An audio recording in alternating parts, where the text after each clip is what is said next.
चलिए बुलेटिन में आगे बढ़ेंगे। यूपी में बीजेपी के विजय अभियान को रोकने का दम भरने वाले इंडिया गठबंधन में कुछ ठीक नहीं चल रहा। अमेठी और रायबरेली में कांग्रेस को प्रत्याशी तय करने में पसीने छूट रहे हैं। अब कांग्रेस अमेठी और रायबरेली में सर्वे करा रही है कि गांधी परिवार को लेकर जनता की क्या राय है। वहीं बदायूं में सपा की सियासत करवट ले सकती है। एक बार फिर उम्मीदवार बदलने के संकेत सामने आए हैं। सपा के दिग्गजों में हर स्तर पर दो तरह की राय सामने आई है। एक बड़ा वर्ग 2 बार बदायूं से सांसद रहे धर्मेंद्र यादव को फिर से उम्मीदवार बनाना चाहता है, जबकि सपा के ही कुछ नेता धर्मेंद्र यादव से खफा हैं। वहीं प्रत्याशी घोषित किए गए शिवपाल यादव खुद चुनाव नहीं लड़ना चाहते। संभल उनकी पसंद बताई जा रही है, इसलिए पहले उनका बदायूं आगमन टला, फिर लगातार दूसरी बार उनके बेटे आदित्य यादव का भी दौरा टल गया। आदित्य यादव को अपने पिता शिवपाल यादव की चुनावी कमान संभालने के लिए बदायूं जाना था। उनका 2 बार दौरा हुआ, पर एक बार भी नहीं गए। अब इसी पर अधिक जानकारी साझा करने के लिए उत्तर प्रदेश प्रधान संपादक राघवेंद्र त्रिपाठी जी लाइव जुड़ चुके हैं। राघवेंद्र जी, अगर कांग्रेस ने जो अभी तक सूची जारी की है उसका एनालिसिस किया जाए तो कह सकते हैं कि कांग्रेस फूक फूक कर कदम रख रही है और इसकी बानगी अब यूपी तक देखने को मिल रही है। 2 सीटें अमेठी और रायबरेली कांग्रेस का गढ़, और यहां पर संशय की स्थिति। जी बिल्कुल त्रिषा जी, यह पहली बार हो रहा है राजनीति में उत्तर प्रदेश के कि अमेठी और रायबरेली जैसी जगहों पे कांग्रेस को प्रत्याशी तय करने में पसीने छूट रहे हैं। नहीं तो इसके पहले विपक्षी दलों के लिए समस्या रहती थी कौन उनके खिलाफ लड़ेगा, चाहे राहुल गांधी हो या सोनिया गांधी जी हो। राहुल गांधी जी अमेठी से लड़ते थे, सोनिया गांधी जी रायबरेली लड़ती थी। चूंकि राहुल गांधी पिछला चुनाव स्मृति ईरानी से हार गए थे और वह वायनाड से चुनाव जीत गए थे, इस बार भी वायनाड से प्रत्याशी हैं। ऐसे में कांग्रेस के सामने समस्या है कि कौन यहां चुनाव लड़े, और गांधी परिवार को लेकर जनता की क्या राय है, इसको लेकर सर्वे भी कराना पड़ रहा है।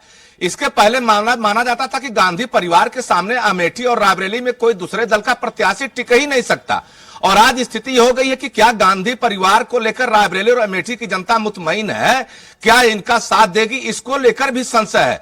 और यही वजह है कि 2 सूची जारी हुई लोकसभा चुनाव में कांग्रेस की, जिसमें उत्तर प्रदेश की एक भी सीट अभी घोषित नहीं कर पाए हैं, जबकि गठबंधन में 17 सीटें इनको मिली हुई हैं और उन पर प्रत्याशी तय करने में इनको पसीने छूट रहे हैं। जिस तरह से मोदी योगी ने एक माहौल बनाया है उत्तर प्रदेश में, उसमें कहीं न कहीं समाजवादी पार्टी और कांग्रेस दोनों को दिक्कत हो रही है।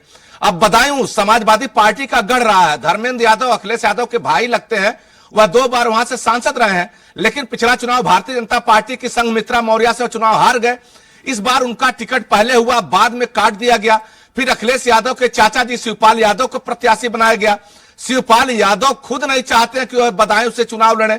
उनकी पहली पसंद संभल है, जहां से समाजवादी पार्टी के सांसद शफीकुर रहमान बर्क हुआ करते थे। पिछले दिनों उनका निधन हो गया है। वह मुस्लिम बहुल इलाका है। शिवपाल यादव को लगता है कि वहां चुनाव आसानी से जीत जाएंगे।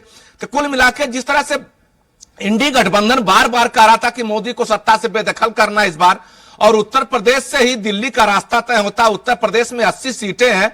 अगर उत्तर प्रदेश में यह स्थिति बनी हुई है तो आप अंदाजा लगा सकते हैं कि बाकी राज्यों में क्या स्थिति बनी होगी।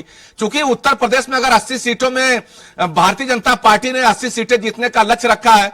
2019 के चुनाव में 64 सीटें इन्होंने जीती थी, फिर बाद में 2 चुनाव हुए, 2 सीटें और जीत लिया इन लोगों ने। इस बार फिर प्रत्याशियों की मोर्चाबंदी हो रही है। अभी 29 प्रत्याशी घोषित करने बाकी है। उनमें भी भारतीय जनता पार्टी अपना प्रत्याशी चेहरा रात में तय कर चुकी, हो सकता है 2 दिन में सूची जारी हो जाए। ऐसे में कांग्रेस और समाजवादी पार्टी मिलकर कैसे भारतीय जनता पार्टी को रोकेंगे, जब अमेठी और रायबरेली में चुनाव लड़ने में इनको संशय हो रहा है, दुविधा की स्थिति बनी हुई है।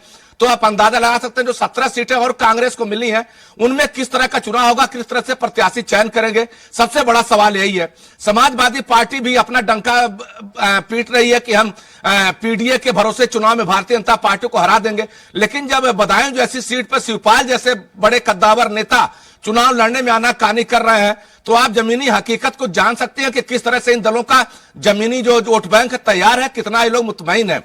तो इसी से अंदाजा लगाइए कि भारतीय जनता पार्टी को रोकने के लिए इंडी गठबंधन ने जो भी रणनीति अपनाई है, अभी वह धरातल पे फलीभूत होते नहीं दिख रही है। जी त्रिषा जी। जी राघवेंद्र जी, तो कुल मिलाकर कहा जा सकता है कि कांग्रेस और सपा के बीच ये जो गहमा गहमी देखने को मिल रही है, प्रत्याशियों के नामों को ऐलान लेकर पसीने छूट रहे हैं, कहीं ना कहीं मोदी लहर दबाव बना रही है। शुक्रिया आपका जुड़ने के लिए और तमाम जानकारी साझा करने के लिए।